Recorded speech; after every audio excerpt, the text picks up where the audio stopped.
Okey. Seterusnya kisah siapa? Bukan kisah siapa dulu. Saya nak tanya, budaya yang berlaku untuk umat Nabi Allah Lut ini berakhir dengan Allah membalikkan bumi ke mai lagi zaman kita. Maksudnya tak cukup lagi Allah balikkan bumi, mari lagi. Bahkan mari dengan lagi hebat. Kalau dulu mungkin setakat lelaki suka lelaki, perempuan suka perempuan. Tapi hari ni hak lelaki sama lelaki kita panggil apa? Gay. Kalau perempuan dengan perempuan, lesbian. Kalau homo tu jenis macam mana? Homo sama macam gay ke? Yang disebut istilah homoseksual tu macam mana? Gay lah. Homo tu gay lah. Kalau perempuan sama perempuan, lesbian. Kalau jenis lelaki seorang, perempuan 3 orang, kan ada juga jenis dia seorang lelaki, lepas tu perempuan pasangan hak lawan dia tu 3. Ada hak jenis lagu tu. Ada hak jenis nafsu dia ni lebih pada songsang. Dia tengok lelaki pun dia main, dia tengok perempuan pun dia main rasa tu juga. Tengok lelaki pun horny, tengok perempuan pun horny juga. Ada juga jenis lagu tu. Dia punya nafsu tu berselera pada semua, tak kira jantina. Tak tahulah jenis mana. Tak mungkin ada orang penyakit-penyakit macam ni. Yang jenis sampai tahap nafsu dia tengok semua jantina, dia berminat. Bahkan lebih jauh, ada tak kita tengok dalam persekitaran yang mana bila mereka ni dah boring, dah bosan sama-sama manusia, mereka melampaui batas. Orang sama orang ni boring dah. Orang sama orang puas dah. Last sekali cari binatang pula. Ada tak jenis manusia cari kuda? Oh, jangan malu-malu. Ada manusia dengan kuda? Ada. Manusia dengan lembu, manusia dengan itik, manusia dengan ayam. Ada hak jenis belut pun ada. Macam-macam. Maksudnya dia cuba cari kepuasan yang dia tak akan pernah dapat sebelum ni. Maksudnya dengan manusia ni boring dah. Dengan manusia terlampau banyak, puas dah. Cuba pula dengan binatang.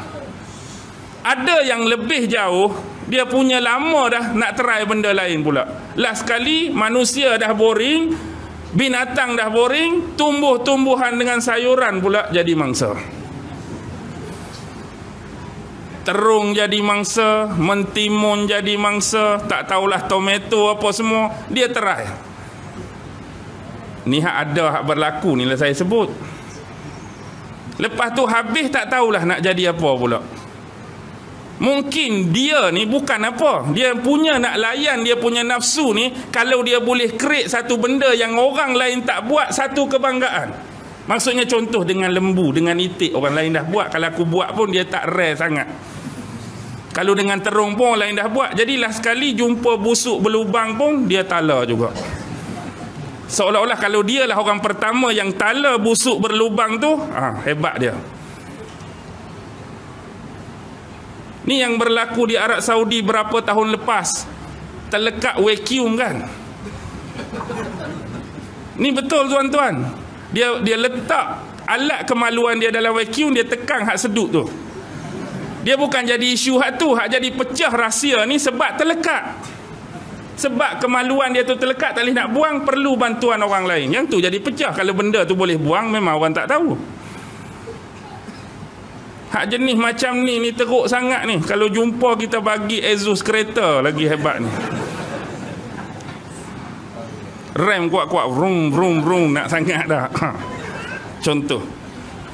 Bagi dia ini satu benda yang menyeronokkan. Kita pun tak reti di mana akal yang Allah bagi mereka letak sampai mereka nak lampiaskan nafsu, suka-suka mereka, seolah mereka memang mencari satu benda yang lain. Janji nafsu mereka dipuaskan, keseronokan mari. Dia tak kira dosa, pahala dosa dah. Janji seronok dapat dilangsaikan oleh mereka. Baik, lepas zaman Nabi Lut ada zaman Nabi apa lagi? Marilah zaman Nabi Musa. Mari zaman Nabi Musa, tuan-tuan, pattern Fir'aun lebih kurang pattern Namrus. Mengaku jadi Tuhan, mengaku jadi penguasa, memiliki bumi Mesir, sungai-sungai berada di bawah telapak kaki aku. Bukan kata sungai tu duduk bawah, dia kaki dia masuk dalam sungai, tak. Maksud dia memerintah. Segala perbendaharaan dan ekonomi Mesir adalah di bawah kekuasaan dia. Fir'aun menjadi kerajaan yang hebat kerana dia memiliki dua benda yang besar, tuan-tuan. Pertama, Fir'aun memiliki penasihat daripada kalangan ahli-ahli sihir dan ahli-ahli nujum yang hebat. Dan yang kedua, dia mempunyai bilangan bala tentera yang siap, berkelengkapan senjata dan logistik yang canggih dan hebat pada masa itu, jumlah yang ramai. Bukan setakat tentera dia ramai, persenjataan dan logistik dia juga antara yang termoden pada zaman tu. Sebab tu dia rasa gah sangat sebagai penguasa dan pemerintah Mesir. Mari Nabi Allah Musa. Sebenarnya kalau kita melihat petunjuk, kita memang payah nak bayangkan dari sudut logik. Kira Nabi Allah Musa itu, zaman Nabi Allah Musa dilahirkan adalah zaman pembunuhan anak lelaki. Betul? Anak lelaki Bani Israel. Fir'aun buat declaration, Fir'aun buat pengumuman, mana-mana wanita Bani Israel yang melahirkan anak lelaki, bunuh. Semua anak lelaki Bani Israel kena bunuh, termasuk Nabi Allah Musa. Tetapi berjaya diselamatkan akibat ibu dia letak dalam kotak. Yang sebenarnya ibu dia sengaja hanyutkan dia ke dia tu terhanyut. Nabi Musa duduk dalam kotak tu sengaja dihanyutkan oleh ibu dia atau terhanyut. Kalau kita tengok banyak kitab tafsir, asalnya setiap kali tentera Fir'aun lakukan spot check, mak Nabi Musa ni akan ikat tali pada kotak tu. Satu tali tu dia akan ikat pada pokok. Contoh, bila mari tentera Fir'aun nak buat spot check, dia letak Nabi Musa dalam kotak, dia lepaskan. Jadi hujung tali yang satu lagi tu dia tambat pada pokok. Jadi bila mari, oh tak ada anak. Jadi bila selesai berlalunya tentera, dia tarik balik. Tapi hari tu nak cepat punya pasal, dia lepas kotak, dia tak ingat ikat. Bukan dia sengaja peranyut, benda tu jadi terhanyut. Kemudian suruh anak perempuan kakak kepada Musa, kakak kepada Nabi Allah Harun yang bernama Maryam.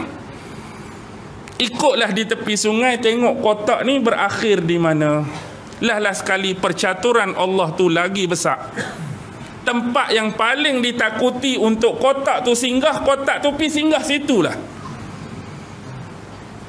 Harapan kita agak-agak kotak tu kalau sampai depan nursery ke okey juga kan. Tepi pintu pagar rumah anak yatim ke berbaloi. Tapi tempat yang paling ditakuti situlah kotak tu sampai. Seolah-olah habislah Nabi Musa dah. Kalau kita habislah Nabi Musa. Tapi Allah letakkan rasa kasih, Allah letakkan rasa sayang pada permaisuri dia. Siapa? Asiyah binti Muzahim. Sebab Fir'aun tak ada anak. Fir'aun tak ada anak. Jadi Asiyah tengok jiwa seorang ibu jatuh kasih, jatuh sayang kepada bayi yang dijumpai tadi. Lalu bawa jumpa Fir'aun. Fir'aun tengok, Fir'aun nak bunuh dah, tapi dipujuk. Maksudnya di sini Fir'aun pun tak boleh nak lawan cakap bini dia, sehebat mana pun.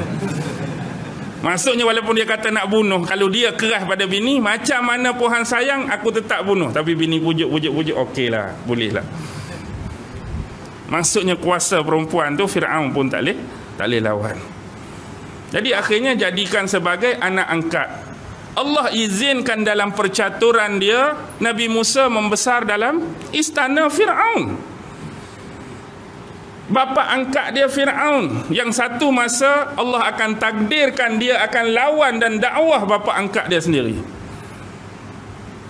Tapi dia membesar dalam istana Fir'aun, makan makanan Fir'aun, minum minuman Fir'aun, mendapat pelajaran dalam istana Fir'aun. last kali dia melakukan satu kesilapan. Apa kesilapan yang dia pernah buat? Tertumbuk seorang lelaki yang sama bangsa dengan Firaun, iaitu Kipti. Sekali tertumbuk, apa jadi kat lelaki tu? Mati terus. Nak jadi kebetulan sekali tertumbuk mati. Sudah mati kawan ni. Jadi dia dengan lelaki yang dia bantu tu sama-sama bersepakat nak menyembunyikan rahsia. Jadi bila dapat ketahuan oleh tentera Firaun, mereka nak carilah siapa pembunuh bagi lelaki tu. Jadi pakat duk senyap, kawan tu buat perangai pula hari lain. Hak dia tolong tu. Bila buat perangai pula, Nabi Musa tak mau jadi macam hari tu, kan tertumbuk, mati pula kali kedua. Jadi dia tarik agak keras kawan tu supaya benda ni tak jadi lagi. Jadi kawan tu pun terkeluar, kamu ni tarik aku kuat-kuat, kamu nak tumbuk aku juga kan macam kamu tumbuk kawan. Dia jadi terkeluar lah benda tu. Kamu tarik aku kuat-kuat ni, nak tumbuk aku macam hang tertumbuk sampai mati kawan tu. Tiba-tiba orang dengar, rupanya hang yang tumbuk tu. Asalnya nak bercakap dua ni je. Last sekali orang pun cari. Bila cari, Nabi Musa melarikan diri sementara ke negeri negeri apa? Madian. Di situ dia bertemu dengan dua orang wanita kan, adik-beradik, Safura dengan adik dia. Dan dikatakan bapa mereka bernama Syuaib. Ni pun khilaf. Ada kata Syuaib tu adalah Nabi Syuaib, ada kata dia adalah kebetulan individu yang lain tapi kebetulan nama dia Syuaib. Kebetulan nama dia Syuaib. Khilaf lah antara ulama, antara benar-benar Safura itu anak Nabi Syuaib, dan satu lagi Syuaib seorang individu lain yang bukan berpangkat Nabi. Kebetulan nama dia Syuaib. Dan Syuaib betul-betul Nabi pun memang duduk di negeri Madian. Syuaib Nabi betul pun duduk di negeri Madian. Kalau kawan tu bukan Nabi Syuaib pun, ini adalah negeri Madian.